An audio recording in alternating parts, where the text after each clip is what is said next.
Utama Katolik Santo Yosef Kalabai.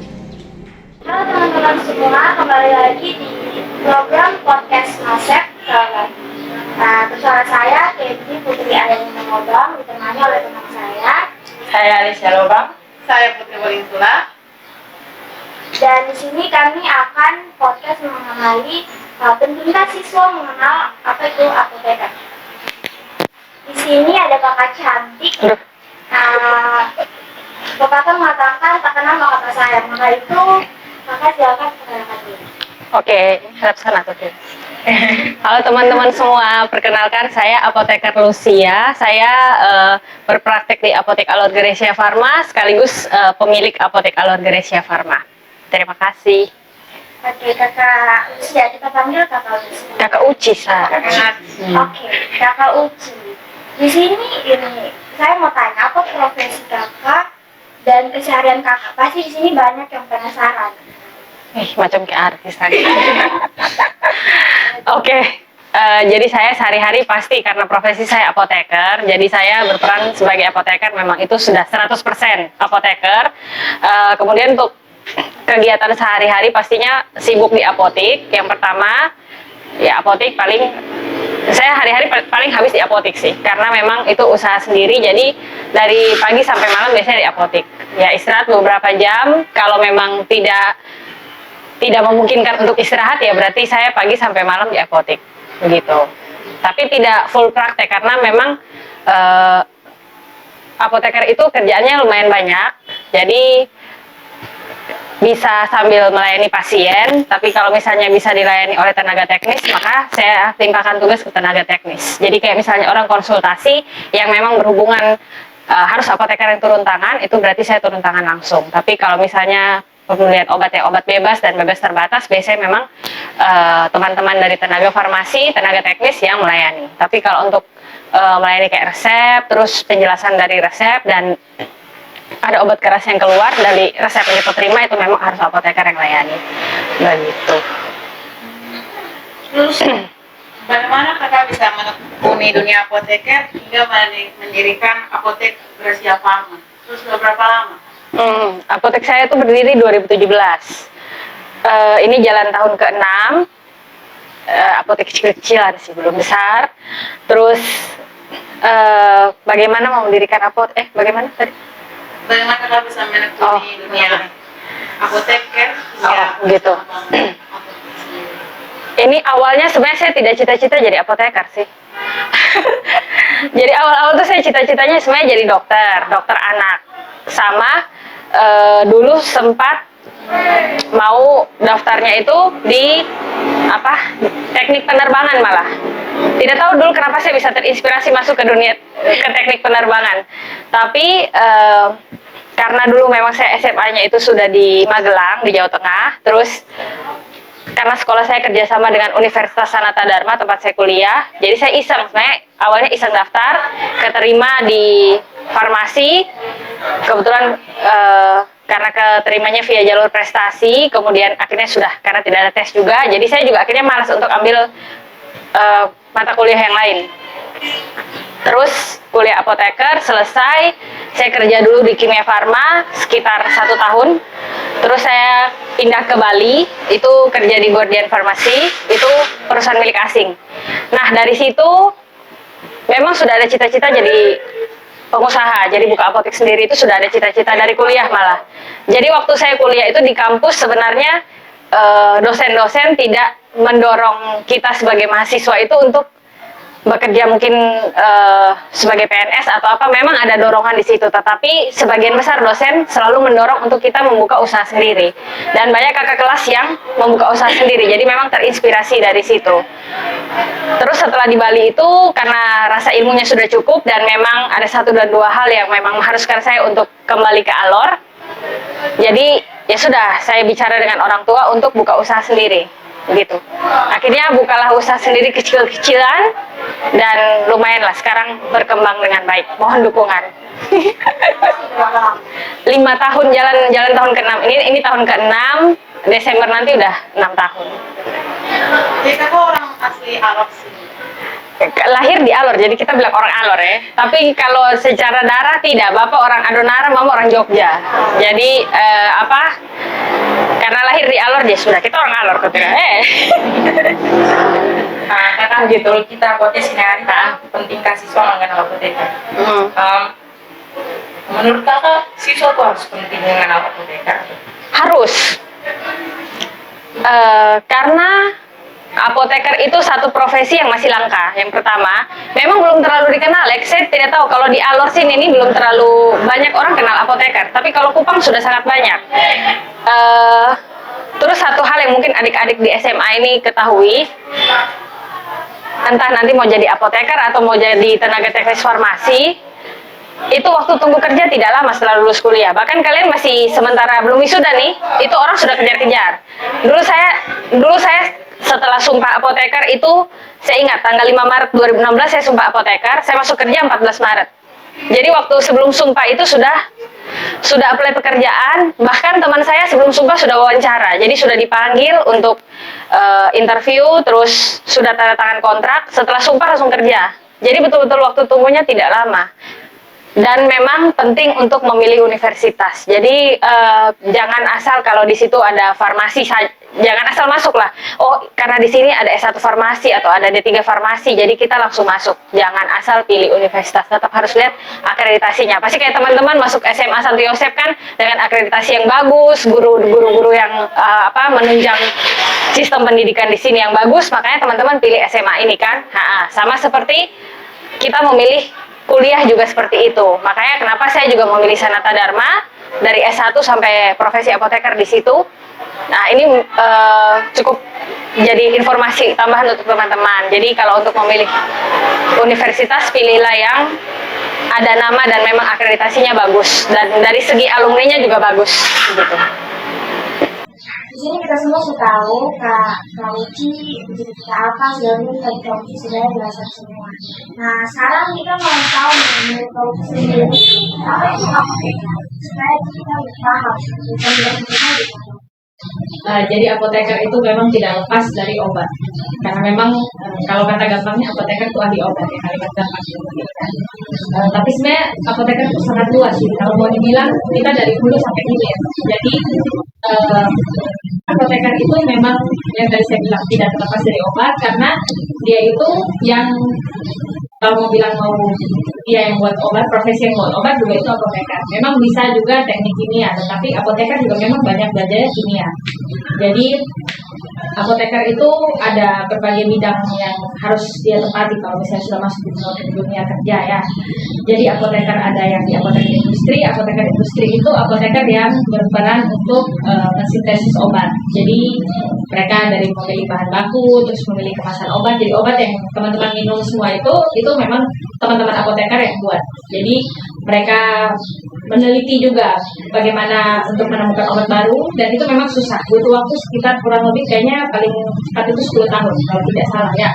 Jadi itu memang betul-betul diteliti ini senyawa yang dibutuhkan itu apa, kemudian diteliti juga bagaimana supaya bisa tahan lama pada waktu tertentu, terus ekstraksinya kapan, itu ya kurang lebih itu gambaran di industri farmasi itu seperti itu. Terus juga di jadi dari industri farmasi ada juga apoteker di distributor farmasi. Jadi dia itu satu link, satu garis lurus begitu, tapi punya banyak cabang. Jadi industri apoteker distribusi ini dia bertanggung jawab untuk mengadakan obat dari pabrik atau industri farmasi ke distributor. Terus dari distributor ini juga bisa mensuplai obat ke kayak klinik, rumah sakit, apoteker, itu distributor. Kenapa apoteker perlu ada di distributor? Karena apoteker ini yang menjamin penyimpanan obat itu seperti apa, suhunya, bukan obat saja, vaksin juga. Vaksin juga termasuk produk biologis yang memang harus diawasi oleh apoteker. Kemudian suplainya itu seperti apa? Kalau misalnya suplai obat itu memang suhunya harus diatur, kayak misalnya kayak obat tetes telinga atau sediaan kayak permisi obat yang kayak bentuk kayak peluru tuh yang dimasukkan melalui anus atau melalui vagina. Nah itu biasanya semuanya diatur. Jadi pengiriman itu semuanya apoteker yang urus. Ya tentu dibantu dengan tenaga farmasi. Kemudian nanti apoteker di rumah sakit, ya teman-teman juga sudah tahu kalau apoteker di rumah sakit tugasnya memang banyak, tapi yang biasa muncul di depan itu apoteker yang biasa menjelaskan obat ya. Itu bukan menjelaskan obat saya ke pasien yang terima resep untuk rawat jalan, tapi rawat inap juga apoteker melakukan kunjungan pasien atau visitasi pasien ke setiap sal di pasien rawat inap. Terus di apotek yang seperti saya ini, terus bisa juga di klinik, kemudian di puskesmas juga sekarang aturan baru itu setiap puskesmas minimal harus punya apoteker 1. Kemudian di BPOM juga, Badan POM atau Balai POM di setiap provinsi itu wajib punya apoteker, karena bagaimanapun juga meneliti kayak kadar mikroba, kadar bakteri itu juga masih menjadi tugas tetap oleh apoteker. Kemudian kalau misalnya ada teman-teman bercita-cita mau jadi mengabdi kepada negara sebagai ASN, itu juga Kementerian Kesehatan atau mungkin di Dinas Kesehatan, di rumah sakit juga bisa oleh PNS di rumah sakit, BPOM juga itu masuk ASN juga. Terus yang tadi puskesmas itu. Terus selain itu juga mau berdiri sendiri seperti saya juga, usaha sendiri itu juga sangat memungkinkan, dan peluangnya besar karena sebenarnya menurut peraturan saya lupa itu PMK tahun 2018 dan saya lupa nomornya itu berapa, itu sudah mensyaratkan bahwa yang punya apotek itu harus apoteker. Jadi kalau apoteker mau mendirikan apotek itu sangat gampang, jadi izin paling keluar hanya 2 minggu. Tapi kalau misalnya dia bukan apoteker tapi mau mendirikan apotek, memang tidak menutup kemungkinan, bisa juga, tetapi dia harus bekerja sama dengan apoteker untuk mendirikan apotek. Jadi memang peluang untuk jadi apoteker itu peluang kerjanya sangat banyak, luas, sangat banyak. Kemudian kalaupun nanti sudah mendirikan satu apotek, bagi misalnya ada teman-teman yang jadi apoteker sudah mendirikan apotek, mau buka cabang dan lain sebagainya, nanti malah bisa jadi dia bikin perseroan terbatas atau PT yang besar, malah jadi perusahaan besar, dan itu merekrut banyak karyawan. Secara tidak langsung kita ikut mendukung perputaran roda ekonomi Indonesia. Jadi terserah dari teman-teman nanti cita-citanya kalau misalnya mau jadi apoteker, setelah itu nanti tinggal memilih mau bekerja atau mau berusaha sendiri. Kalau mau berusaha sendiri berarti memang harus siap mental, kemudian kita juga secara tidak langsung membuka lapangan pekerjaan untuk teman-teman yang lain. Otomatis kita membantu pemerintah untuk menekan angka pengangguran. Jadi itu yang sebenarnya mau saya tekankan di sini. Jadi kita di sini jangan hanya melihat satu pintu yang orang lain antri banyak sekali, tapi pintu-pintu yang lain yang terbuka kita tidak lihat. Sementara tingkat pengangguran itu masih tinggi. Memang sekarang sudah mulai menurun, tetapi kalau misalnya nanti tercipta ada teman-teman yang mau membuka usaha sendiri, entah itu di bidang apapun, kita bisa membantu menekan pengangguran dan meningkatkan pertumbuhan ekonomi. Minum dulu. Jadi begini Kak, kan pasti siswa-siswinya juga pasti punya penyakit dan sakit. Jadi bagaimana siswa bisa tahu cara beli obat ini untuk penyakit ini? Belajar obatnya ke rumah.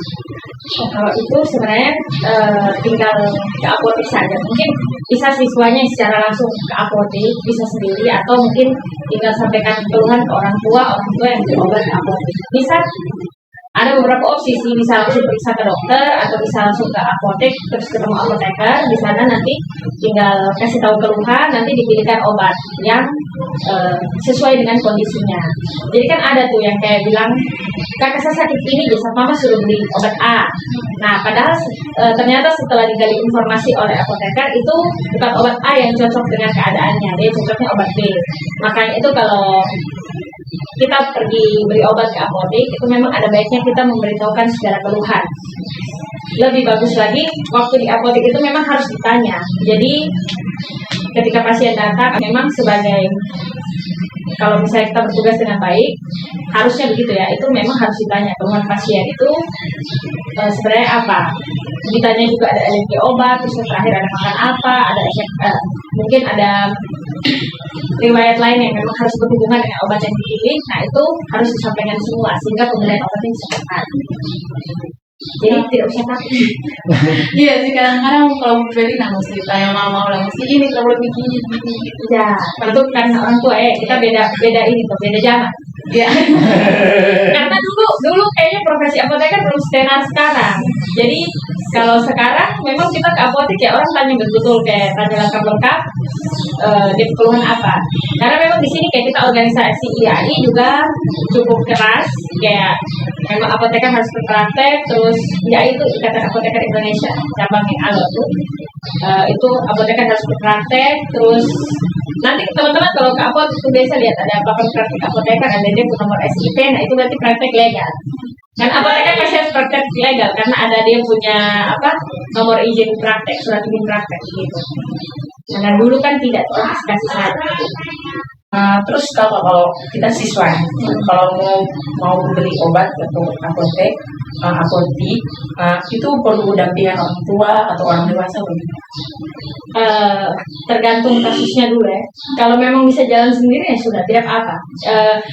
Kayak misalnya kayak teman-teman hanya kayak batuk pilek atau obat atau misalnya ada gangguan asam lambung atau apa, silakan pergi sendiri tidak apa-apa karena namanya apoteker itu dia berpraktek sesuai sumpah. Dia ada sumpah dan ada kode etik yang harus dijunjung tinggi. Jadi tidak mungkin seorang apoteker mencelakakan pasien gitu. Jadi tinggal disampaikan keluhan. Kalau orang tua mendampingi lebih bagus lagi karena kan kita menjelaskan obat kalau cuma satu orang saja takutnya nanti dia lupa atau apa walaupun sudah ada tulisan ya. Tapi kalau didampingi orang tua, nah orang tua bisa bantu kasih ingat.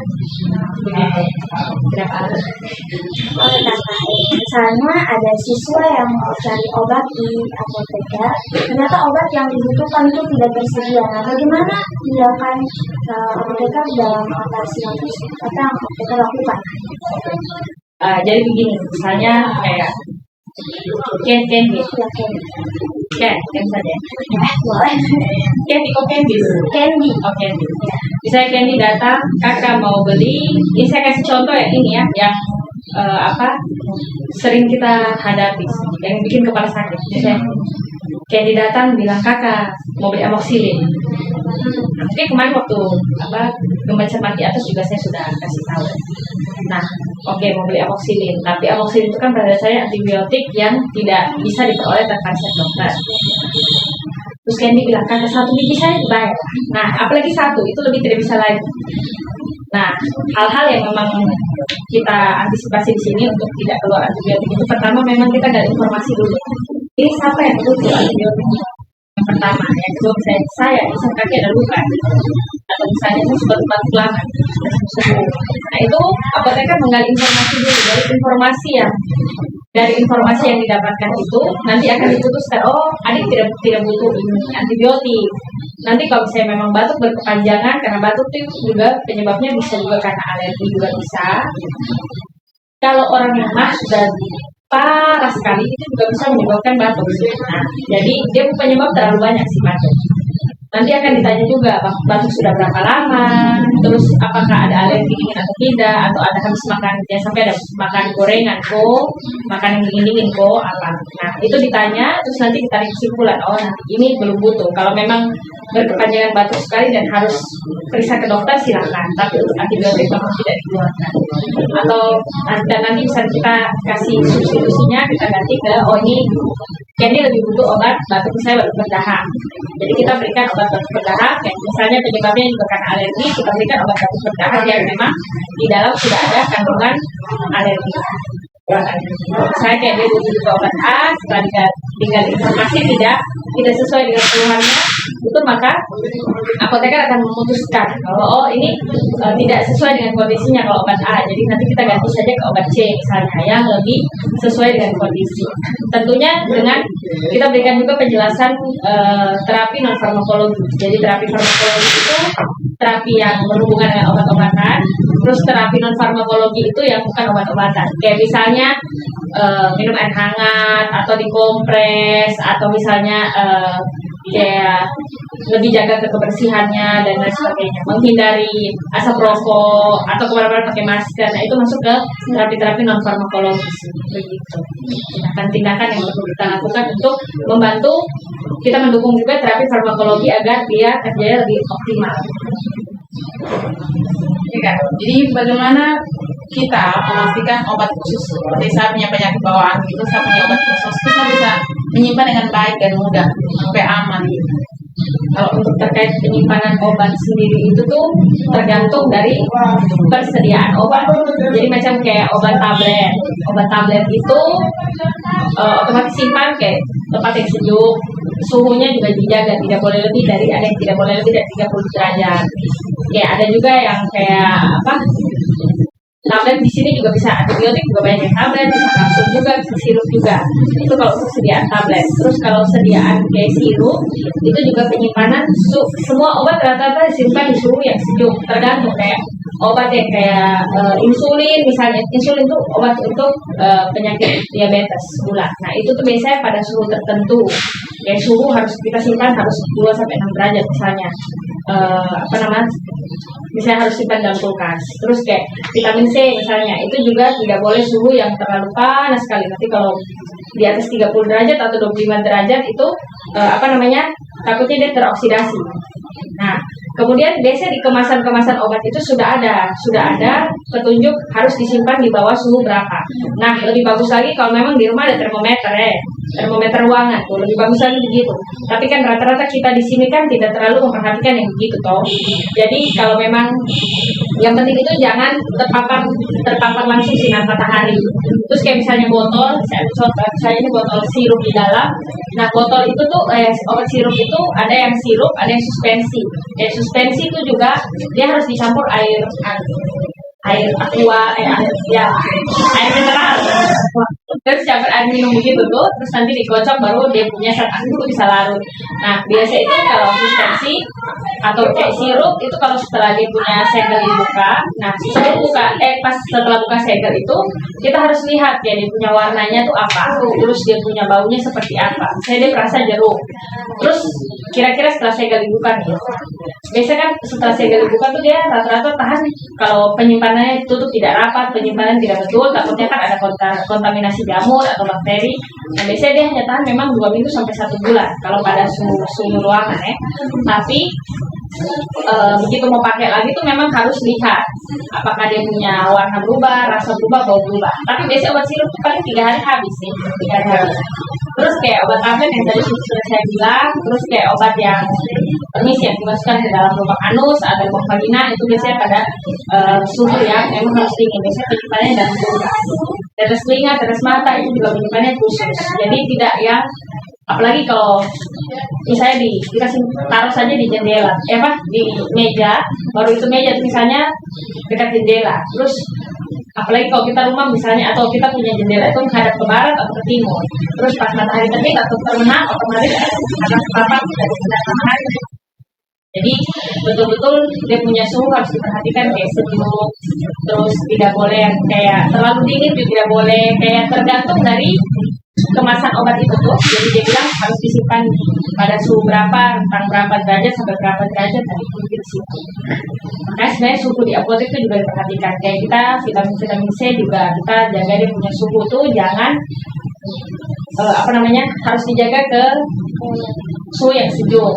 Terus kayak kan ada tuh yang buka pintu apotek misalnya langsung kayak terpapar matahari. Nah itu kita jaga, tidak boleh taruh obat-obatan di situ. Jadi obat-obatan tuh taruh di tempat yang memang sejuk dan tidak dijangkau, bukan tidak dijangkau, tidak terpapar matahari. Nah terus dijangkau nih, kayak kita simpan obat-obatan di rumah. Mungkin jangan sampai teman-teman punya adik kecil, nah itu juga dijaga, jangan sampai itu obat tuh gampang digapai oleh anak kecil. Nanti dijaga oleh anak kecil, mereka bikin permen, terus mereka makan. Jadi kalau untuk penyimpanan lebih ke perhatikan dari suhunya itu, karena obat sangat berpengaruh ke suhu. Oh, jadi penyimpanan obat ini dia punya cuaca, suhu juga berpengaruh terhadap fungsi obat. Iya, berpengaruh. Coba saya teman-teman perhatikan vitamin C saya kalau ada di rumah, buka saya dari kemasan terus kasih tinggal begitu saja. terpapar udara luar, pasti nanti dia akan muncul titik-titik hitam. Itu artinya sudah teroksidasi. Dan kan vitamin C, kayak obat contoh kayak paracetamol atau obat apapun yang memang kita penyimpanannya sembarang, atau misalnya dia misalnya satu strip kan ada 10 tablet, terus kita buka satu, tidak sengaja satu tuh itu terbuka, terus kita tutup lagi rapat-rapat, padahal menurut kita itu surapan, ternyata pas buka lagi obat warna sudah lain. Makanya itu memang kita di apotek juga, kalaupun misalnya ada obat yang harus kayak dibelah bagi 2 atau dibelah bagi 4, nah itu sebenarnya kita sangat menghindari itu sih. Diminimalisir, tidak boleh ada obat yang dipatah-patah begitu, karena penyimpanan nanti akan berpengaruh ke penyimpanan dan stabilitas obat. Di rumah tuh kayak mama tuh kan punya penyakit bawaan, penyakit darah tinggi. Jadi mama minum obatnya habis kan itu mesti bagi 2 sesuai dengan anda. Karena mama buka terus isi toples lagi. Itu sebenarnya tidak baik atau tidak? Lebih baiknya ada wadah khusus untuk penyimpanan obat. Mungkin toples bisa, tapi kan toples itu tuh kan dia transparan ya. Nah kadang kalau misalnya kena sinar matahari itu kan sebenarnya bisa tembus itu panas itu. Bukan bisa tembus sinarnya sih, cuman lebih ke nanti akan membuat kondisi toples itu jadi panas, otomatis yang di dalam juga akan berpengaruh toh. Jadi sebenarnya ada kok jual wadah kecil-kecil obat gitu tuh lebih baik disimpan di dalam situ. Tapi ini obat darah tinggi amlodipin kan? Iya, sepertinya tidak perhatikan perhatikan namanya. Tapi kalau saran saya misalnya obat itu ada yang sediaan, misalnya dia ada 10 mg nih, disarankan patah bagi 2. Coba cari saja yang sediaan 5 mg. Jadi tidak usah harus dipatah-patah bagi 2. Dan untuk kayak harus obat dipatah lagi, ini nih juga satu ilmu lagi nih. Tidak semua obat tuh bisa dibelah, bisa digerus, bisa kayak kita hancurkan terus bikin puyat. Itu tidak semua obat bisa dibutuhkan. Karena kayak obat yang teman-teman mungkin pernah minum obat yang kayak dia rasa kayak ada manis, tapi ternyata kalau manis bilang langsung pahit. Nah itu tuh dia butuh, itu namanya obat yang tabletnya tuh salut selaput gula.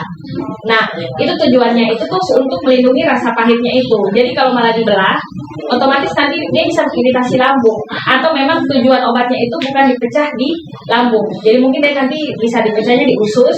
Jadi kalau kita gerus atau misalnya kita belah, dia punya perlindungan, coating di atas itu sudah hancur, otomatis tidak ada yang perlindungan terhadap obat itu. Jadi nanti malah di lambung takutnya dia mengiritasi lambung. Memang kebanyakan orang tua biasa begitu, kita tidak, mama pun betul, mesti belah, mesti begini, mesti begitu. Nah, tapi kalau obat yang tidak salut sebenarnya aman-aman saja sih mau belah. Cuman itu kalau namanya obat yang tablet itu kita belah selama, kan ada yang kayak tablet terus dia ada kayak garis tengah tuh. Nah itu belah selama mengikuti garis atau pakai gunting saja tidak masalah.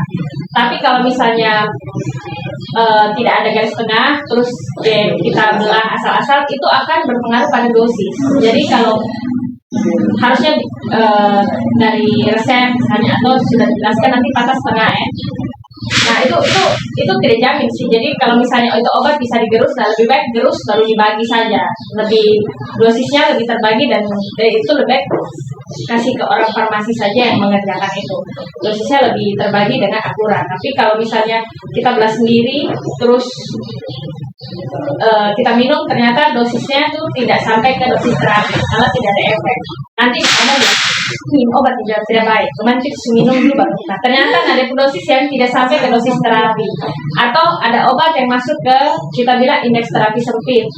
Kalau obat indeks terapi sempit, kita minum obat dosis naik sedikit saja sudah bisa mengakibatkan efek yang tidak diinginkan. Tadi kan kita bilang ada tempat penyimpanan obat. Nah itu kan kita bisa dapat dari apakah apotek ada sediakan untuk kita beli? Biasa ada. Itu ini kamu pesan di toko orange bisa ada. Toko orange bisa ada. Sebenarnya saya juga sempat jual sih promosi. Tidak apa-apa. Ini kan kerjasama. Kedepan kan mesti kerjasama.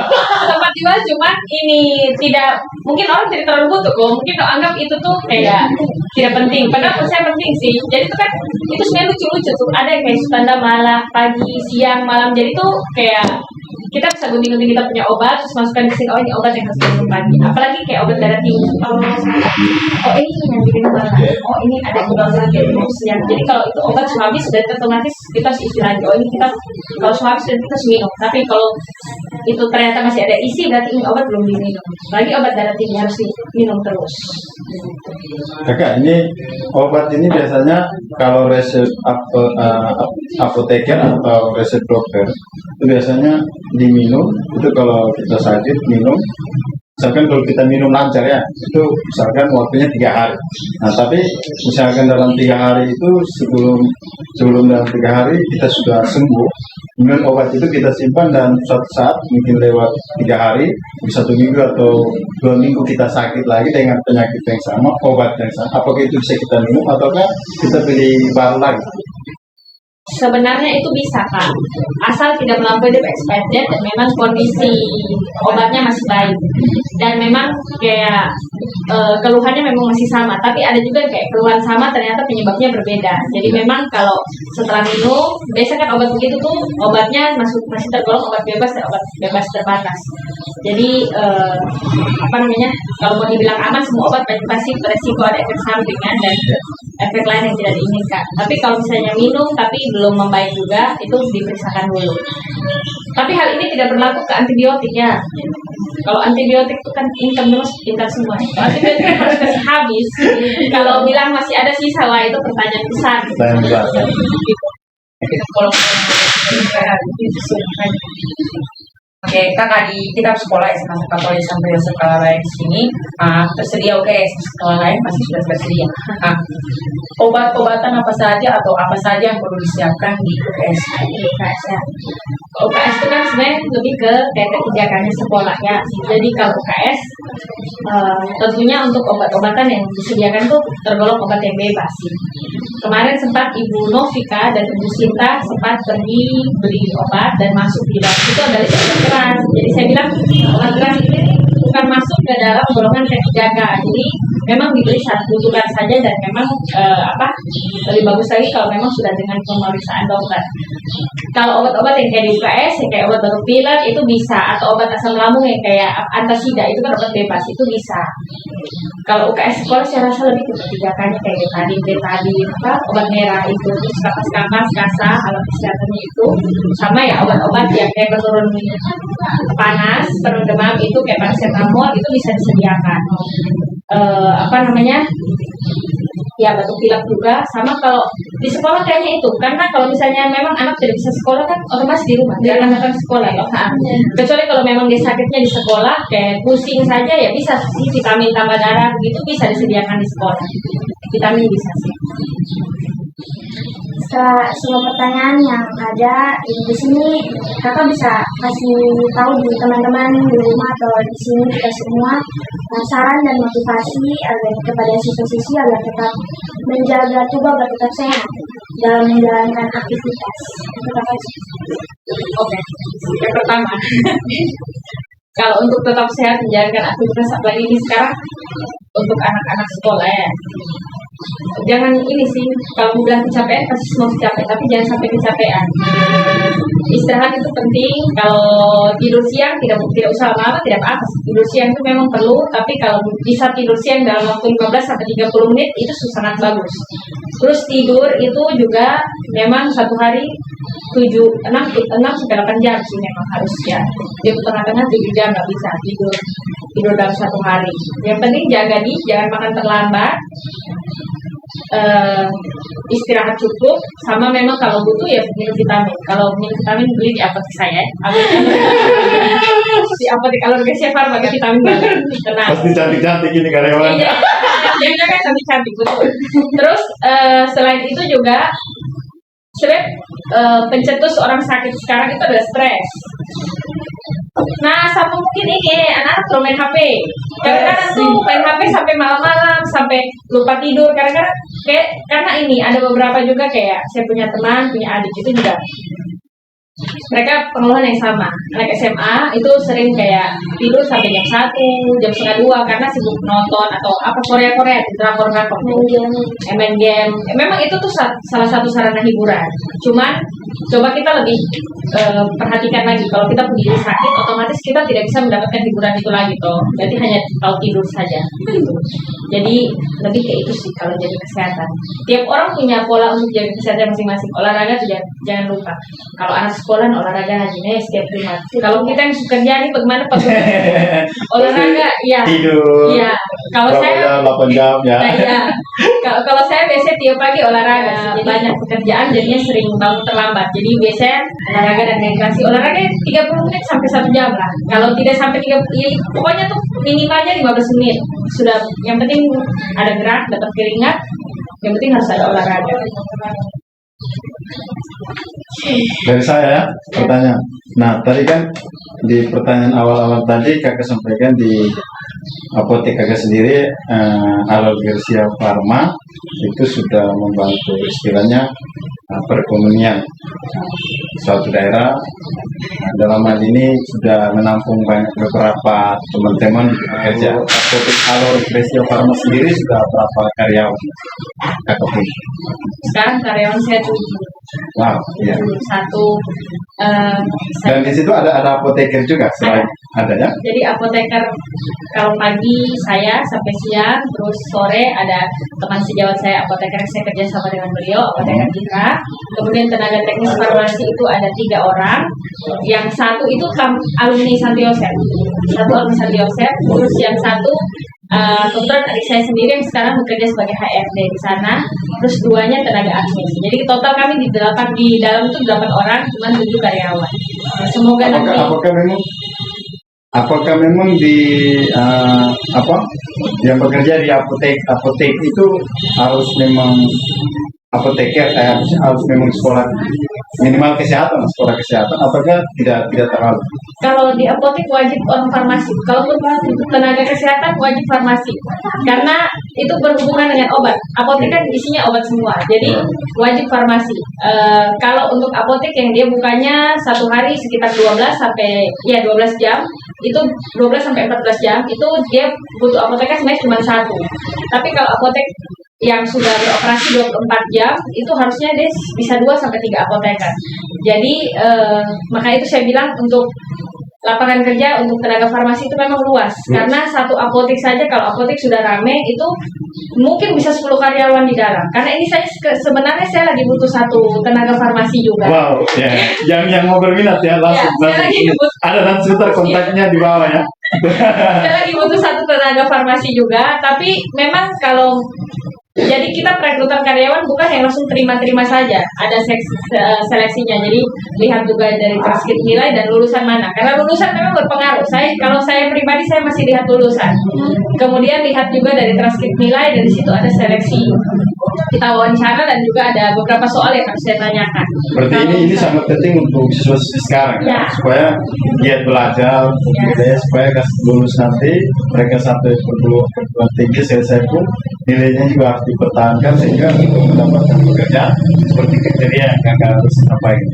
Ya belajar dari ini sih banyak jalin relasi, karena relasi itu kunci sebenarnya. Jadi jangan kayak kita tipe-tipe siswa yang sekolah pulang kan di sekolah juga ya sekolah segala macam memang kan wajib ikuti. Kayak nanti mungkin sudah jadi mahasiswa juga jangan jadi mahasiswa yang kayak kuliah pulang. Kalau saran dari saya, kalau ada misalnya kalian kuliah di mana begitu ya, pulang oke, liburan setahun sekali tidak apa. Tapi kalau ada kegiatan keorganisasian atau kegiatan kepanitiaan di kampus, ikut. Atau misalnya teman ajak libur pindah rumah, ikut sah. Karena di situ kita bisa lihat dunia luar. Jadi jangan hanya tahu alor saja. Alor kita tahu dunia luar untuk bangun alor. Ya begitu. Jadi kita harus tahu dunia luar untuk bangun kita ke daerah sendiri. Kalau orang lain daerah bisa maju, nah kenapa kita tidak bisa? Kita juga bisa. Orang alor hebat. Oke. Nah, terakhir boleh? Boleh. Ya, jadi kakak Lucy lahir di Alor. Tadi terakhir ini kakak Lucy ngomong soal bangun Alor, biar di luar bangun Alor. Tadi kan kakak lahir di Alor, tapi kecil besar di Goa dan kembali ke Alor dan mengabdi di Alor dan puji Tuhan membuka lapangan pekerjaan untuk orang Alor. Kakak Lucy melihat alur itu seperti apa? Coba, ini terakhir apalagi kita sudah mau masuk ekspor dengan ini kenapa ya? Alor ini sebenarnya untuk daerahnya untuk bangun bisnis terlalu amat sangat besar di peluang, tapi banyak orang tidak memanfaatkan itu.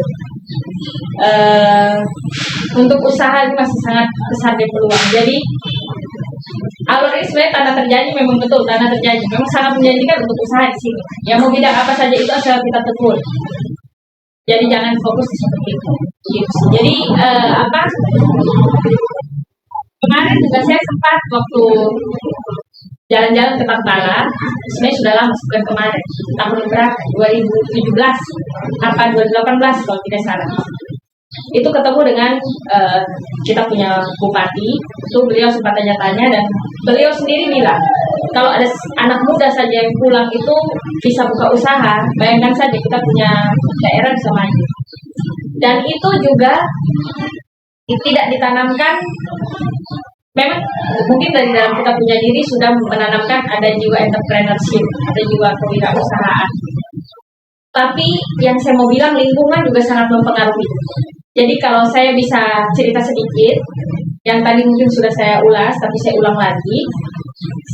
Dari SMA dulu saya sekolah itu sudah menanamkan jiwa kewirausahaan. Jadi saya ingat dulu waktu saya SMA disuruh, saya pernah jadi pembantu di rumah orang. Jadi kita itu kerja nyata atau apa ya, belajar hidup susah gitu. Terus saya pernah yang tahun pertama itu jadi pembantu. Itu pembantu sampai kuliah? Bukan, itu maksudnya jadi pembantu ini sebagai program dari sekolah. Jadi kita kayak belajar bagaimana hidup kerja sama orang tuh bagaimana. Bagaimana melatih melatih mental dan juga waktu. Jadi itu program dari sekolah setiap kali kita mau liburan Natal biasanya. Jadi terserah itu cari kerja saja. Mau jadi penjaga toko, mau jadi bantu-bantu di pabrik, mau jadi bantu-bantu orang yang jualan di pinggir jalan, mau jadi pembantu silahkan. Jadi saya dan dua teman itu kami tuh lamar kerja di rumah orang kaya ya waktu itu. Dia punya furniture begitu, terus biasa ekspor ke Swiss, ke luar negeri. Nah di situ tuh kita sudah dapat cerita. Dia usaha, punya bengkel, punya furniture, jadi dia ekspor produknya ke luar negeri. Bahkan anak-anaknya itu kuliahnya di luar negeri. Jadi kan kita terinspirasi. Terus tahun kedua itu saya dan satu teman saya itu kita lamarnya di tempat buat roti kelapa. Itu jadi saya tahu di situ satu hari mereka omset tuh bisa puluhan juta. Jadi saya langsung kayak terinspirasi, wah ternyata orang usaha tuh kayak begini. Terus dari SMA lanjut ke kuliah kebetulan di tempat kuliah saya itu juga sudah diajarkan betul-betul cara berwirausaha. Terus kebetulan waktu sekolah profesi apoteker, jadi kan lulus S1 lanjut profesi apoteker, itu di Sanata Dharma itu memberikan kita peluang ikut mata kuliah pilihan S2 sekolah manajemen, S2-nya di Sanata Dharma juga. Jadi saya curi ilmunya di situ, ambil mata kuliah manajemen, mata kuliah etika bisnis sama mata kuliah kewirausahaan. Betul-betul tiga-tiga itu saya dalami dan kita disuruh bikin bisnis plan. Selain dari kampus juga, lingkungan kita itu juga sangat mempengaruhi. Jadi kalau sekarang kita bergaul dengan orang yang hanya mau diam di tempat, hanya mau stuck saja, tidak punya visi ke depan, maka nanti ke depan juga 10 tahun lagi hidup kita juga begitu. Karena ketika saya flashback ke belakang, memang zaman saya SMA dan zaman saya kuliah itu saya dipenuhi dengan lingkungan teman-teman yang semua mau belajar, mau maju, tidak pernah iri hati satu sama lain, karena itu penting sekali. Jadi kayak ada teman yang maju, ya itu kemana kok bisa kayak begitu ya, itu caranya bagaimana. Bahkan saya dan teman-teman saya dulu juga sempat dipercayakan kampus, kami lomba di bawah nama kampus ke luar negeri. Jadi waktu SMA itu waktu kuliah itu juga sempat sudah mengikuti kegiatan sampai di luar negeri. Terus pertukaran pelajar juga kami jadi bagian dari panitianya. Terus kebetulan juga kenapa saya pulang Alor juga karena memang saya dapat beasiswa unggulan. Jadi saya kuliahnya gratis. Wow. Itu karena pertahankan IPK-nya harus di atas 3, terus untuk S1 kuliah harus selesai dalam waktu 3,5 tahun. Dan syarat utama adalah setelah lulus harus kembali ke daerah asal Ya. untuk membangun. Oke. Jadi itu yang memacu saya untuk saya pulang. Memang saya tidak mau jadi ASN. Memang cita-cita untuk teman-teman yang mau jadi ASN silakan, itu cita-cita setiap orang. Tapi kalau saya pribadi, memang saya tidak bercita-cita jadi ASN. Jadi kembali lagi itu lingkungan sangat mempengaruhi. Satu sama dari dulu memang saya kalau kemana-mana bawa buku, ini dalam tas saya ada buku. Jadi ya Tidak ada obat yang dibawa? tidak buku, saya bawanya buku. Jadi kayak misalnya tunggu di bandara atau mau kemana-mana itu pasti ada baca bukunya. Jadi buku itu penting sekali. Di internet memang ada juga, atau mau buku, sekarang buku tidak harus yang fisik kita bawa ya, buku di HP juga bisa. Yang penting baca dan lingkungan. Jadi kalau teman-teman kita memang mendukung untuk maju, pasti nanti 10 tahun ke depan kita akan jadi orang sukses. Tapi kalau sekarang hanya mau jalan-jalan, hanya mau kayak apa, goyang-goyang TikTok yang tidak ada. Sebenarnya goyang TikTok tidak apa-apa sih, cuman coba kita membuat segala sesuatu yang memang ada hal baik untuk kita juga. Coba goyang TikTok sambil dijelaskan. Trap apa? Kan kamu uangnya dapat. Nah, begitu trap apa itu malah salut kalau orang kayak gitu, anak-anak muda begitu. Apalagi masih muda. Keren. Jadi kalau mau masuk farmasi jangan lupa ya. Ada kakak Lucy. Oh, ya, ada Ada kakak Lucy, ya. Tinggal masuk saja kalau mau masuk farmasi. Nanti kayaknya ini SMA belum kerjasama ya. SMA Kalau- pasti ada nanti setiap kampus, ada setiap Iya. tahun untuk mau masuk kampus. Selesai utama jalan pasti ada sosialisasi dari kampus-kampus. Cuman saya kampus belum. Mungkin dari kakak Lucy sendiri punya ide?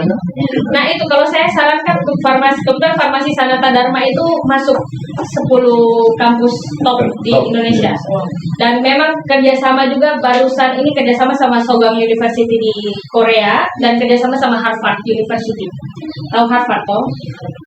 Ya, yang kampus yang bagus tuh. Amerika. Nah, yang Amerika. Amerika itu sudah. Nah, jadi kerjasama, dan memang ada profesor dari Harvard itu yang kemarin sempat mengunjungi dan kasih kuliah tamu ke anak-anaknya, dan memang anak-anak kritis. Jadi jangan, kalau kita mau kuliah jangan asal di kampus. Tempat di mana kita kuliah itu nanti akan membentuk kita untuk 10 tahun ke depan, 20 tahun ke depan. Jadi ya saya sampai sekarang memang saya sangat bersyukur karena saya bisa kuliah di Sanata Dharma, karena itu memang membentuk saya sih.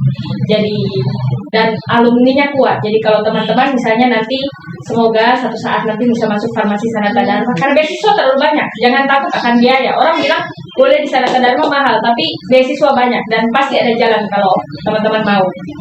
Itu koneksi alumninya itu kuat. Jadi bahkan kemarin waktu kita COVID saja, dari pusat kasih bantuan ke hand sanitizer, itu kesusahan kita alumni bisa dapat. Wow. Gitu. Jadi perhatian dari alumni dari paguyuban alumni ke kita yang alumni itu sangat kuat. Alumninya memang erat. Jadi pilih kampus jangan asal-asalan gitu. Perhatikan akreditasinya juga. Jadi kalau mau masuk Sanata Dharma kontak saya. Mantap, oke. Baik, terima kasih Kakak Lucia yang telah hadir pada podcast Smasep kali ini. Sharing-sharing yang Kakak bagi ke kita, khususnya untuk siswa-siswi, itu sangat bermanfaat. Semoga dapat membantu kita, dan kami juga bisa tahu betapa pentingnya siswa-siswi mengenal apoteker itu. Mungkin sebelum kita mengakhiri podcast pada kali ini, Kakak Lucia bisa memberikan closing statement. Sebelumnya saya mengucapkan terima kasih banyak kepada sekolah SMA Katolik Santo Yosef Kalabandi, Pak Markus, Romo Kepala Sekolah, terus teman-teman yang hari ini sudah bersama-sama mau kita bincang-bincang, mungkin santai ya. Semoga ini memang bermanfaat untuk adik-adik yang ada di sekolah. Kemudian dari saya sendiri, jangan pernah lihat satu pintu yang tertutup, tapi lihatlah pintu lain yang masih terbuka. Karena membuka lapangan pekerjaan itu bukan saja kita hanya menguntungkan diri kita sendiri sebagai pembuka lapangan pekerjaan, tapi sebenarnya di situ ada amal atau ada ibadah yang kita jalankan. Jadi kita membuka lapangan pekerjaan, menurunkan tingkat pengangguran, dan kita harus membantu meningkatkan perekonomian Indonesia agar negara kita maju. Karena kalau bukan kita sebagai anak bangsa yang memajukan negara kita sendiri, siapa lagi? Kemudian sebagai kita posisi teman-teman juga masih sekolah, jangan sia-siakan masa muda. Masa muda itu dihabiskan hancur-hancuran, maksudnya di sini hancur-hancuran, gagal, jatuh, bangun itu di masa muda. Jadi setelah umur 30 tahun ke atas itu sudah bisa menuai keberhasilan. Hancur-hancuran itu sekarang sampai usia 20-an, mau gagal, mau ditolak atau mau hancur-hancur yang betul-betul kayak mau usaha terus hancur, terus bangun lagi dan berhasil, itu habiskan di usia 20-an. Kejarlah cita dulu baru cinta. Karena kalau cita sudah sukses, cinta itu akan mengikuti. Dan orang yang nanti datang itu akan selevel. Begitu. Oke, itu saja. Terima kasih karena sudah hadir dan podcast Master kali ini sampai di sini saja. Oke, bye-bye.